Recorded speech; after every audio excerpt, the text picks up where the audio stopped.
Assalamualaikum warahmatullahi wabarakatuh. Selamat datang di channel saya. Di sini saya akan menceritakan kisah tentang kejadian horor yang terjadi di kamar kos. Mau tahu kisah lengkapnya? Simak dan tonton videonya sampai habis. Dan jangan lupa untuk subscribe, like, dan share. Terima kasih. Kisah ini dialami oleh temanku. Sebut saja namanya Anita. Sejak kecil, Anita memang tidak suka bergaul dengan orang lain. Dan ketika Anita ngekos, ia jarang atau bahkan tidak pernah sekalipun berinteraksi dengan teman-teman kosnya. Dan kegiatan Anita selama kuliah hanya pergi kuliah, dan ketika pulang ia akan berdiam diri di dalam kamar.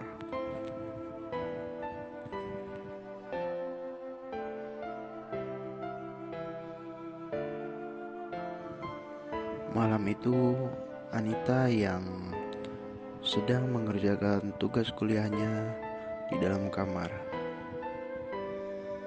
Malam itu jam dinding menunjukkan pukul 10 malam. Tiba-tiba ada yang mengetuk pintu kamar kos Anita. Siapa kira-kira? Anita tidak punya banyak teman, dan tidak mungkin ada orang yang bertamu malam-malam begini. Anita berpikir bahwa itu adalah ibu kos yang ingin menagih uang kos. Tapi mengapa harus malam-malam?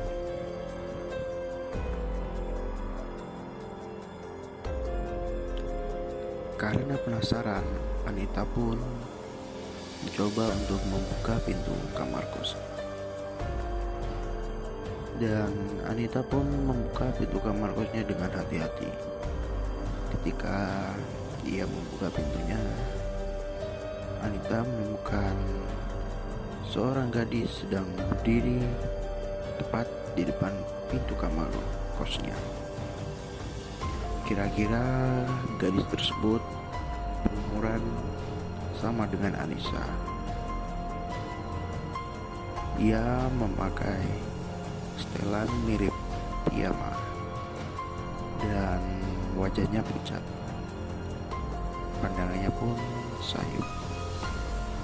Dan Anita pun melihat ada bekas lebam di wajah wanita tersebut.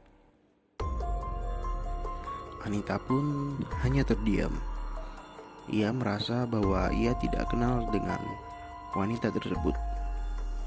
Melihat Anita yang diam dan bingung, wanita itu pun tersenyum dan menyodorkan gelas. Ia pun berkata bahwa ia ingin meminta air hangat. Mendengar ucapan gadis wanita tersebut, Anita pun mempersilahkan wanita itu untuk masuk ke dalam kamarnya. Dan saat di dalam kamar, wanita itu pun duduk.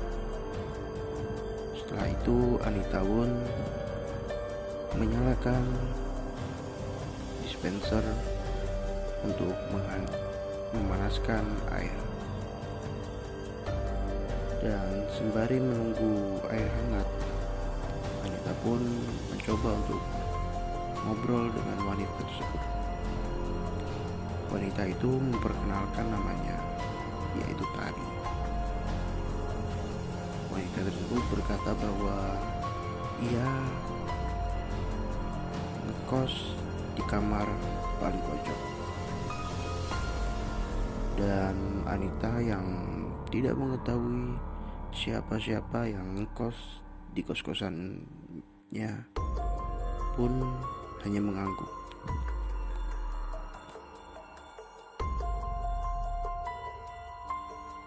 Dan karena Anita tidak tahu ingin bertanya apa lagi kepada Tari, Anita pun bertanya soal luka lebam yang ada di pipi Tari. Tari pun menjawab bahwa itu hanya luka yang dikarenakan ia bertengkar dengan pacarnya. Mendengar itu, Anita pun menyarankan kepada Tari untuk melapor kepada polisi, atau paling tidak Tari melapor kepada ibu kos. Namun Tari hanya membalas ucapan Anita dengan senyuman.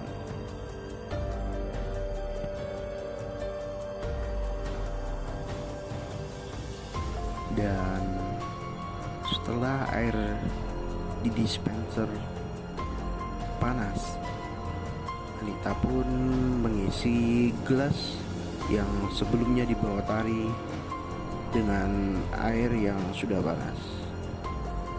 Dan setelah itu Tari pun berpamitan untuk kembali ke kamar kosnya. Dan ketika Tari berbalik badan, Anita melihat ada darah yang menetes dari kepala Tari. Anita pun berpikir bahwa apa yang dilakukan oleh pacar Tari sudah sangat keterlaluan. Gimana jika ia menjadi suami Tari nanti?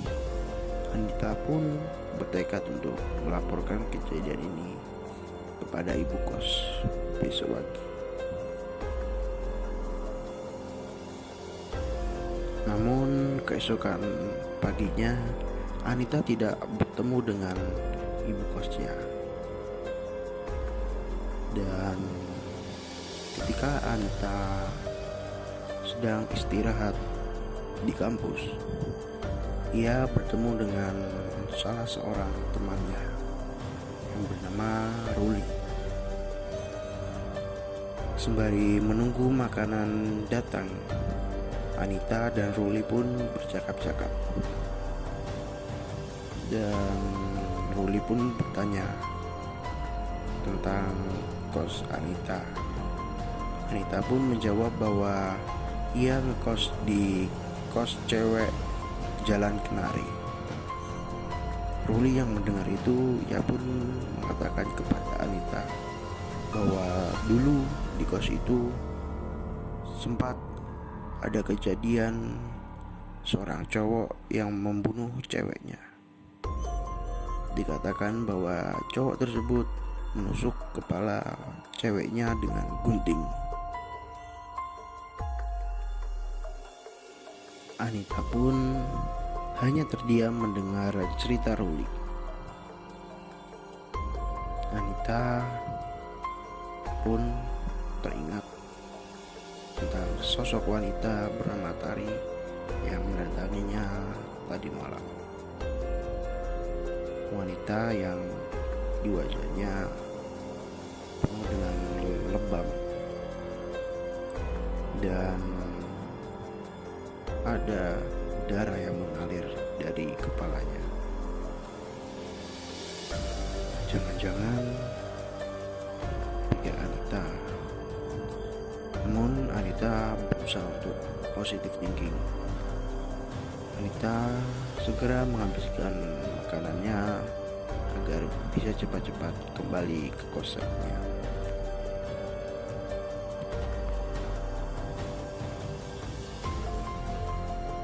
Sampai di kos, Anita pikirannya semakin tidak karuan. Ia teringat akan sosok Tari, yang mana tadi malam Tari mengatakan bahwa ia kos di kamar paling pojok. Dan ketika Anita mengecek, Di kosnya tidak ada kamar paling pojok. Yang ada hanya sebuah gudang, yang mana gudang itu sudah lama tidak terpakai. Itu dikarenakan gudang itu dikunci dari luar dan terlihat gemboknya sudah berkarat.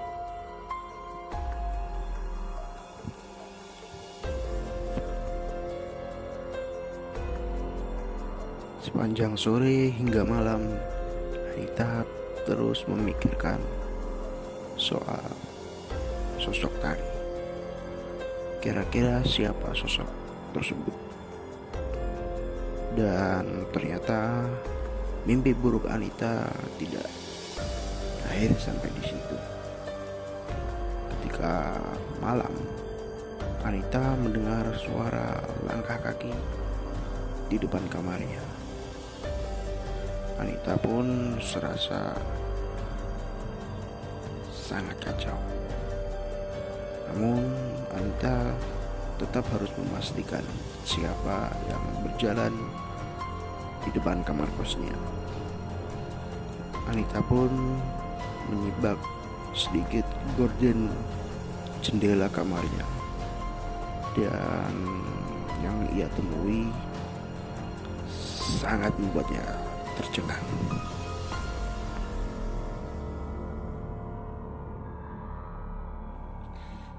Di depan kamar kos Anita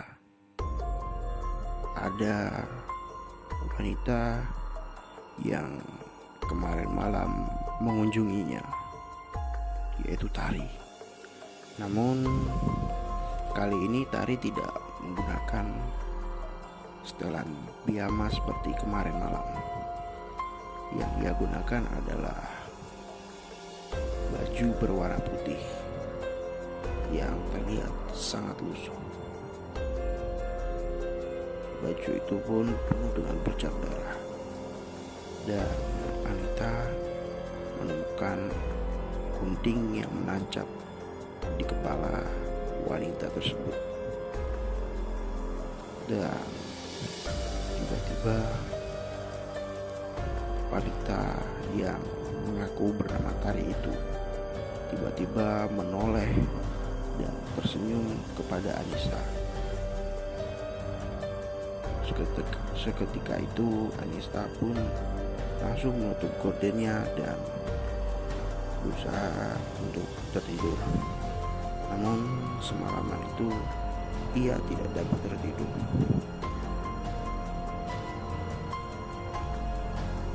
Setelah kejadian itu, Anita pun pindah kos. Ia sangat trauma akan kejadian malam itu.